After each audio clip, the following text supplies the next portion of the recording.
कांग्रेस नेता दिग्विजय सिंह पर हिंदू विरोधी होने के आरोप लगते रहे हैं, लेकिन अब जबकि दिग्विजय सिंह का राज्यसभा का कार्यकाल खत्म होने को है, ऐसे में दिग्विजय सिंह ने रामनवमी के मौके पर अयोध्या में रामलला के दर्शन करने का ऐलान कर दिया। उसका कार्यक्रम भी जारी हो गया, लेकिन दिग्विजय सिंह के अयोध्या में राम मंदिर के दर्शन करने को लेकर टाइमिंग को लेकर सवाल उठते हुए नजर आ रहे हैं। क्या दिग्विजय सिंह अब बीजेपी के हार्ड हिंदुत्व का जवाब देने की तैयारी में?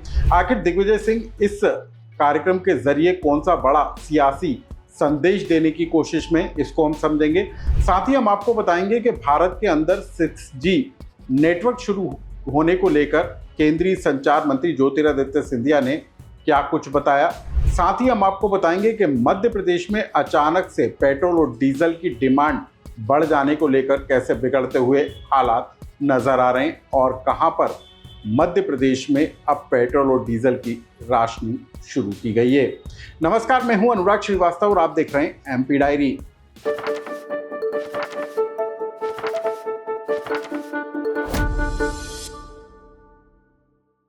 कांग्रेस नेता दिग्विजय सिंह खुद को भले ही पक्का सनातनी बताते रहे हों, लेकिन दिग्विजय सिंह पर हिंदू विरोधी होने के आरोप विपक्ष यानी कि बीजेपी लगाती रही है और अक्सर दिग्विजय सिंह अपने बयानों को लेकर बीजेपी नेताओं के निशाने पर भी आ जाते हैं। लेकिन अब जबकि दिग्विजय सिंह का राज्यसभा का कार्यकाल खत्म होने को है और दिग्विजय सिंह की नई भूमिका को लेकर तरह तरह के कयास लगाए जा रहे हैं, उसी बीच दिग्विजय सिंह के कुछ वीडियो अब सोशल मीडिया पर जमकर वायरल हो रहे हैं, जिसमें दिग्विजय सिंह के सनातनी होने की पुष्टि की जा रही है। दिग्विजय सिंह को सनातनी बताया जा रहा है। इसी बीच दिग्विजय सिंह के कार्यक्रम को भी जारी किया गया है, जिसके तहत दिग्विजय सिंह 26 मार्च को रामनवमी के मौके पर अयोध्या में रामलला के दर्शन करने जाएंगे। दिग्विजय सिंह पहले प्राचीन हनुमानगढ़ी मंदिर में दर्शन करेंगे, जिस तरह की परंपरा है, और उसके बाद दिग्विजय सिंह रामलला के दर्शन करेंगे। अब हम आपको बता दें कि दिग्विजय सिंह ने साल 2021 में अयोध्या मंदिर निर्माण को लेकर 1,11,111 रुपए की राशि श्री राम जन्मभूमि ट्रस्ट को दी थी।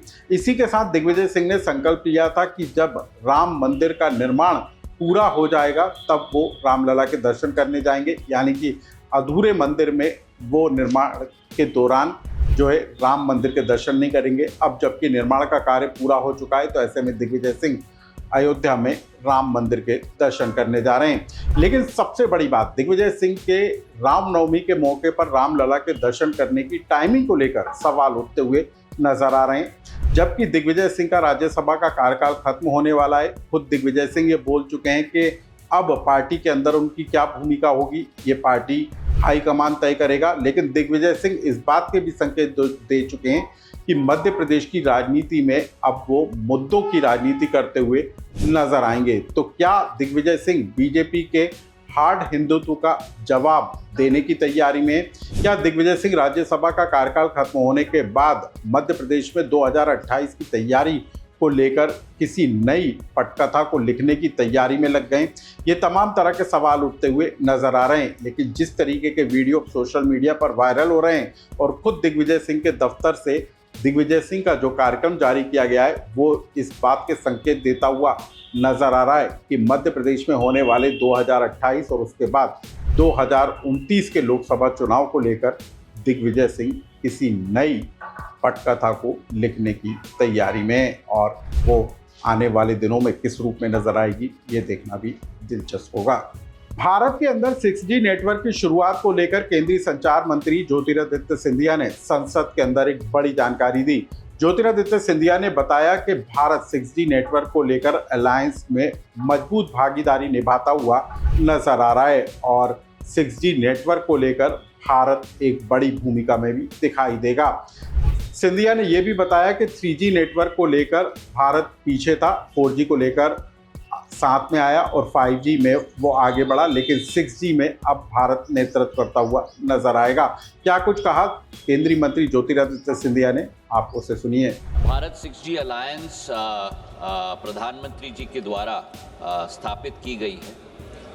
हम लोग भारत 3G में विश्व के पीछे था, 4G में विश्व के साथ चले हम, 5G में हम लोग आगे बढ़ के चले और 6G में नेतृत्व करेंगे हम लोग विश्व का, ये विश्वास हम इस सदन के पटल से दिलवाना चाहते हैं। 10% हम लोग पैटर्न्स कंट्रीब्यूट करेंगे, जिसमें से 4000 पैटर्न्स ऑलरेडी हम लोग ने कंट्रीब्यूट कर लिया है।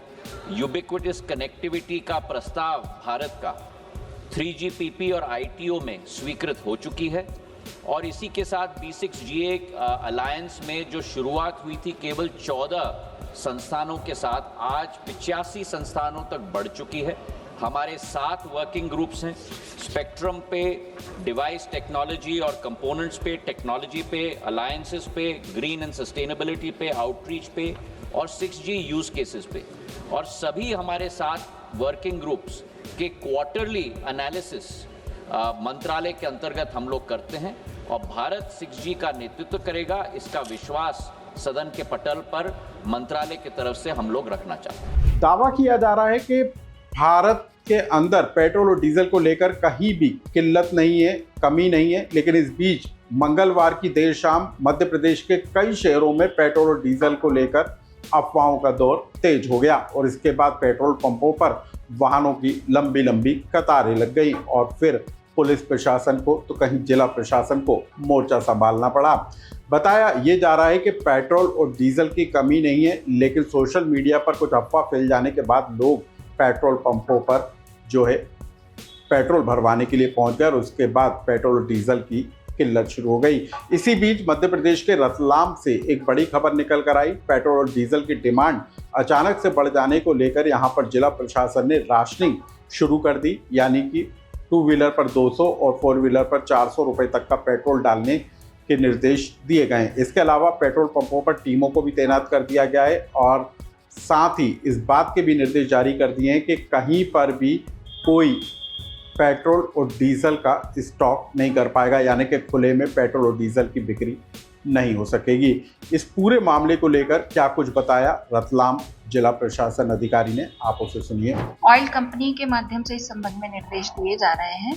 हमने केवल पेट्रोल पंप्स के जो मालिक हैं उनसे ये आग्रह किया है कि ओवर परचेसिंग पैनिक की वजह से नहीं हो, ये सुनिश्चित कर लिया जाए। लिमिट मैम लोगों लगातार आ रहे हैं, किसान लोग भी टैंकर रहे हैं और बहुत सारे लोग जमाखोरी जैसी बात की नहीं, इस प्रकार से नहीं किया जा रहा है। हमारे यहाँ से जो है निर्देशित किया गया है सभी एग्जीक्यूटिव मजिस्ट्रेट्स को और प्रत्येक पेट्रोल पंप पर जो टीम हमने जो है लगाई है उनको भी हमने निर्देशित किया है कि ओपन में कोई भी जो है खुले में बैरल में, बोतल्स में, कैंस में विक्रय नहीं होगा।